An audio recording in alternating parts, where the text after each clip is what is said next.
8:30 de la mañana, 22 grados la temperatura, el cielo está completamente despejado. En materia económica, recién Juan Manuel Barca nos mencionaba un par de datos de la economía, concretamente de reuniones que se mantuvieron en el más alto nivel del gobierno. Y por otra parte hay que señalar que lo que se ha logrado en diputados es para el gobierno un motivo de celebración porque se ha ratificado el DNU del presidente Javier Milei y el gobierno puede avanzar hacia un nuevo acuerdo con el FMI que todavía no está firmado. Habrá que cumplir algunas instancias técnicas para cerrar el entendimiento. A todo esto, el Banco Central vendió 186 millones de dólares y las reservas cayeron más de 1.000 millones en 4 días. Este es un tema que resulta preocupante en un momento así. ¿Se soluciona cuando llegue el dinero fresco para robustecer las arcas del Banco Central? Cuando llegue el dinero del FMI. Se lo vamos a preguntar a Daniel Artana, que ya está en línea. Daniel Artana es economista, es jefe de Fiel. Daniel, buen día, un gusto tenerte al aire. Eduardo Bataglia. Buen día, ¿cómo te va, Eduardo? Bien, bien, muy bien. ¿Qué tan preocupante es esta pérdida de reservas del Banco Central?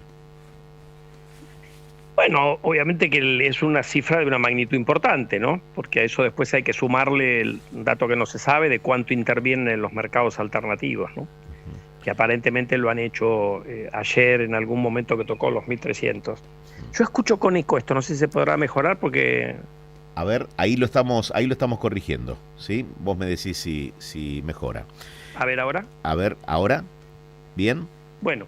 Bueno, sí, digo, ¿hay por... una o varias razones de esta volatilidad y de la pérdida de reservas del central? Bueno, yo creo que ahí hubo un chispazo que fue alguna duda respecto de lo que el acuerdo con el fondo implicaba en materia de política cambiaria en forma inmediata, no en el mediano plazo, porque el propio presidente había dicho que quería levantar el cepo el año que viene.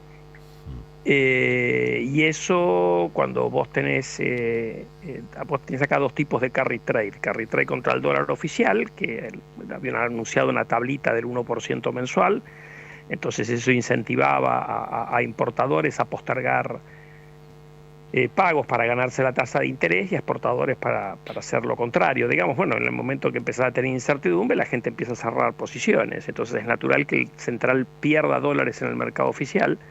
Y también tenías carry trade contra los dólares alternativos para ganarte, porque la brecha estaba contenida. En la medida que se te amplía la brecha, la gente empieza a tratar de acotar pérdidas, digamos. Entonces es natural que esa pequeña chispa te genere un efecto en cadena que hace que se magnifiquen los montos de pérdida de reserva y eventualmente de intervención en los mercados alternativos. Por eso acá lo importante es que se resuelva. Era ayer importante que el Congreso diera luz verde para el acuerdo con el fondo, ahora tendrá que tratarlo el directorio del fondo. Vamos a tener, yo diría, por lo menos un mes más hasta que se conozca, hasta que el acuerdo esté listo para ser divulgado, digamos, y ahí veremos la cantidad de interrogantes que todavía hay. Porque ¿qué es lo que sabemos? Primero, el acuerdo va a ser importante porque el propio DNU te da una idea de que los montos van a ser relevantes.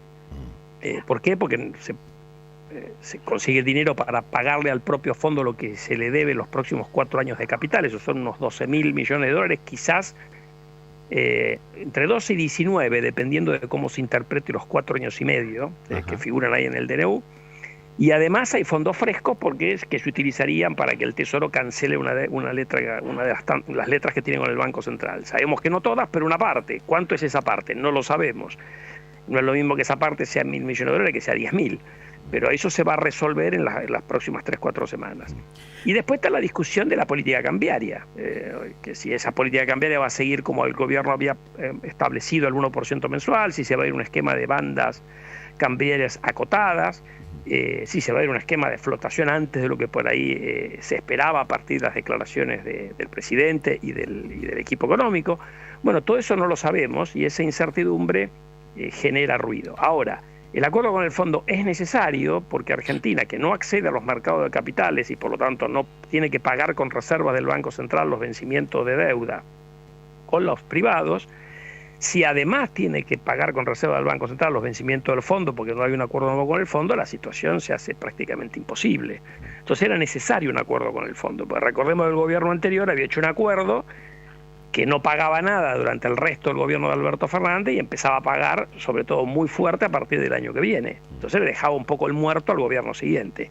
Y este se lo pasará al que sigue, y así es la ronda, digamos. O sea, el acuerdo con el fondo, en el momento en el que se logre, es positivo para la Argentina. La pregunta... Es necesario, es después necesario. Yo también creo que es positivo, pero es necesario porque vos no tenés salvo algunos trasnochados que hablaban en su momento de defoltear con el fondo, si querés el kirchnerismo más duro, todo el mundo entiende que defoltear con el fondo te genera un problema. Ahora, la pregunta es dónde sacás la plata, porque esos 12 o 19 mil millones de dólares en 4 años, que es en parte lo que le queda a esta gestión y la primera parte de la siguiente presidencia, es un montón de plata, digamos. ¿De dónde va a salir esos dólares? Entonces, bueno, el fondo te da la plata para pagarle al propio fondo y además te va a dar algo más. Bien, está buena esta diferenciación que haces, ¿no? No es que sea positivo llegar a un acuerdo con el fondo, sino que es necesario, hasta imprescindible, si quiero sumarle un término más fuerte. Pero te agregaría más, porque si no tenés una situación normal con el Fondo Monetario, tampoco te presta el resto de multilaterales, que habitualmente te da préstamos nuevos que más o menos equivalen a los préstamos viejos que tenías que pagar. Entonces, a ver, cuando alguien decía defolteemos con el fondo, que creo que era Máximo Kirchner, gente cercana a él, el nivel de irresponsabilidad y de ignorancia que tiene eso, porque eso es perder acceso a los préstamos del BID, del Banco Mundial, que en parte los utiliza el gobierno nacional, pero también los utilizan las provincias, son préstamos atados a infraestructura, préstamos atados a cuestiones sociales para sostener ayuda social. Es decir, se te genera un problemón. O sea, no había alternativa a discutir un acuerdo con el fondo. Después puede discutir un acuerdo que uno puede criticar, y eso sí me parece que es válido. Me parece que el acuerdo compromete algunas reformas que Argentina no debería hacer, o me parece que el acuerdo compromete una política cambiaria que Argentina no debería tomar. Ahí entramos, pero no discutir si tiene que haber o no acuerdo. Si no hay acuerdo, estamos en un problemón.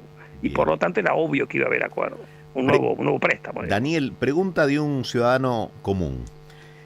¿Cuáles son los riesgos de que ese fondo, ese monto que llegue o el dinero fresco, se diluya en compra de divisas por parte del Banco Central? Es la pregunta de un caminante, de alguien que no entiende de economía y que dice, che, pero ¿y si el Banco Central empieza a comprar divisa en el marco de una flotación cambiaria? Digo, ¿qué puede pasar? ¿Cuáles son los riesgos reales? Bueno, ahí en general el fondo, los accionistas del fondo, recordemos que nosotros también somos accionistas del fondo, pero los accionistas mayoritarios del fondo, que son los países desarrollados, China si querés, han sido renuentes a que uno utilice los fondos que te presta el Fondo Monetario para sostener una paridad artificial del tipo de cambio. Ya lo ha hecho Argentina, ¿no? Sí.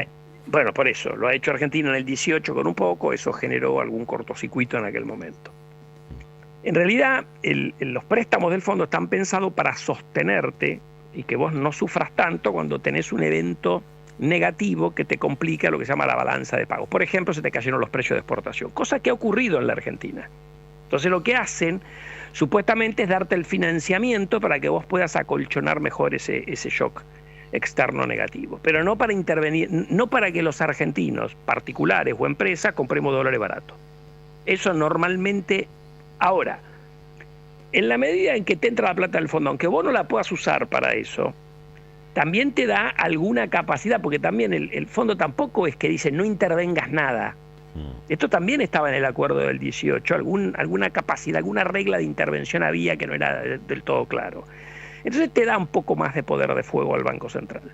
Porque en definitiva la plata es fungible, los dólares también. O sea, me entraron por un lado, tengo otra liquidez por otro lado, uso la otra liquidez. Bueno, ¿me entendés lo que voy para? Ahora, te da algún espacio. Ahora, pensar de que con esto nosotros vamos a poder seguir sosteniendo el tipo de cambio donde está, suponete que ese tipo de cambio, como creen algunos colegas, hay atraso cambiario. Bueno, la plata del fondo no te va a permitir sostener el atraso cambiario por los siglos de los siglos. Primero porque tampoco es tanta plata. Entonces, en algún momento vas a tener que corregir eso. Con el acuerdo con el fondo lo vas a poder hacer de una manera más ordenada que si no tuvieras el acuerdo. Entonces, en cualquier caso te ayuda eso, aunque vos tengas que hacer una corrección. Entonces, yo digo porque además la gente va a haber un lío cambiario. A ver, la situación de la Argentina no es la de principio de la gestión de Milei, donde vos tenías una gran debilidad por la herencia que habías recibido. Hoy estás más fuerte macroeconómicamente hablando. El hecho de que tengas mejor los números fiscales ayuda también que si hubiera un evento cambiario, tampoco va a ser tan disruptivo como los eventos que por ahí hemos tenido en el pasado y que la gente recuerda, que generaron una enorme zozobra en la población, sí que es el más notable, la salida de la convertibilidad. Entonces, aun cuando hubiera, que yo no digo que va a ocurrir, lo que quiero decir es que aun cuando hubiera que hacer una corrección cambiaria, hoy ya nos parecemos un poco más a lo que le pasa a países como Uruguay. Cuando hay una corrección cambiaria en Uruguay, no se acaba el mundo, ni siquiera se va todo a precios, y es una economía muy dolarizada como la nuestra. No digo que estemos ahí, pero digo que estamos mucho más cerca de una economía más normal de lo que estábamos al final de la gestión del gobierno anterior o al principio de esta gestión, donde la situación estaba cortada con alambres que además se iban soltando, ¿no? Claro. Entonces, estamos un poco mejor. Bien. En términos generales, la economía de la Argentina, ¿en qué nivel, si tuvieras que calificarlo de 1 a 10, está saneada? Y también si está en riesgo el plan de estabilización, ¿no? Digo, este ordenamiento de cuentas que hizo en el primer tramo de la gestión Javier Milei.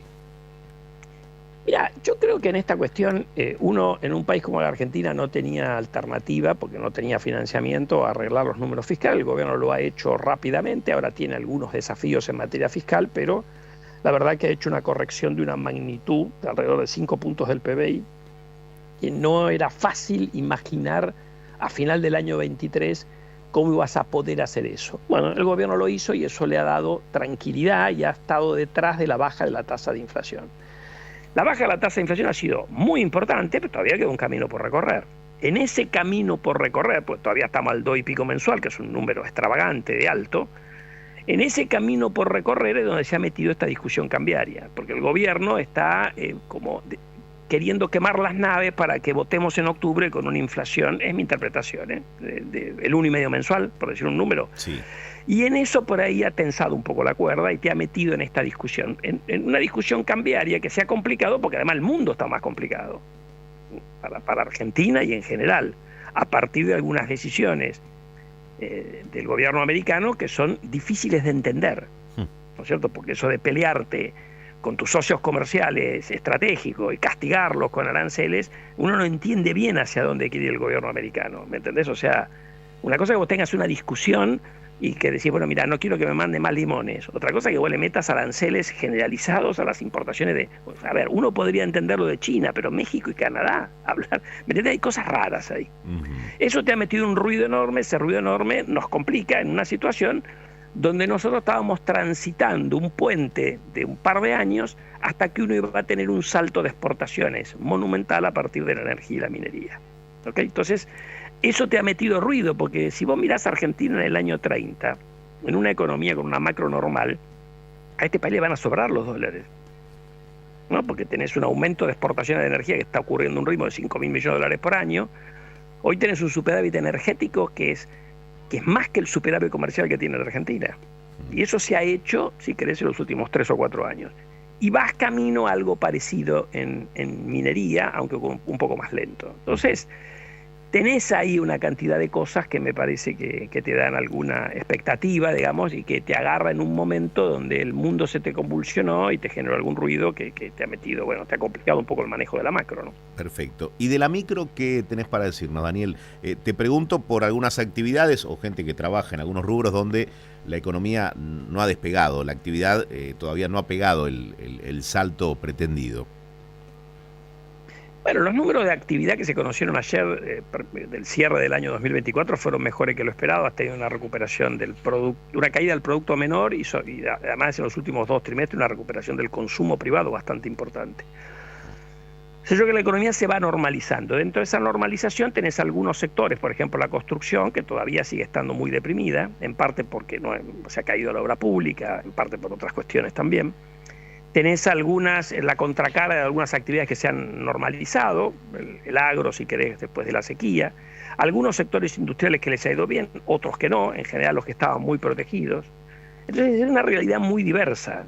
Vos tenés, que eso normalmente pasa, no es ni la caída es igual para todos los sectores, ni la recuperación es igual para todos los sectores. Bien, pero vos creés que este camino de crecimiento, si se quiere, dispar, según la actividad, va a seguir. Mira, yo creo que vos tenés una economía que se va, al ir normalizando la macro, vos tenés una economía que empieza a tener mejores chances de continuar mejorando la actividad económica. Ahora, todavía para mí no están dadas las condiciones para tener un crecimiento varios años al 5% anual, por decirte un número. Donde uno ahí, después de 3, 4 años, todo el mundo nota la diferencia, aún al que no le fue, que no estuvo en la cresta de la ola. Eso todavía no está, porque todavía tenés restricciones para inversiones producto del cepo, porque tenés un montón de cuestiones, pero ya vas caminando una economía que se va pareciendo una cosa más normal. Y volver a la normalidad después de tantos años de anormalidad, recordemos que esta es una economía que no creció desde el año 2011 hasta el año 2023, tuviste ciclitos, pero en el fondo cuando vos lo mirás, el PBI es el mismo y medido por habitante cayó. Entonces es una economía que está estancada hace más de una década. Entonces ya empezar a mostrar que la cosa puede mejorar un poquito, aunque sea poco, ya te da alguna perspectiva diferente. Y después, bueno, está en que uno pueda consolidar la macro para poder aprovechar las enormes oportunidades que tiene Argentina en energía, minería, economía del conocimiento, turismo, qué sé yo, hay un montón de sectores, el campo, que tienen un montón de oportunidades. Bien. Así Daniel, que yo creo que hay una posibilidad, pero eso no se va a concretar de un trimestre para otro, eso lleva tiempo. lleva tiempo, como todas las cosas que terminan siendo duraderas, ¿no? Así es. Ahí está, nada es mágico. Daniel, un lujo tenerte en la mañana. Gracias por tu No, tiempo. gracias a vos por llamarme. Hasta luego. Abrazo grande. Daniel Artana, economista, jefe de Fiel.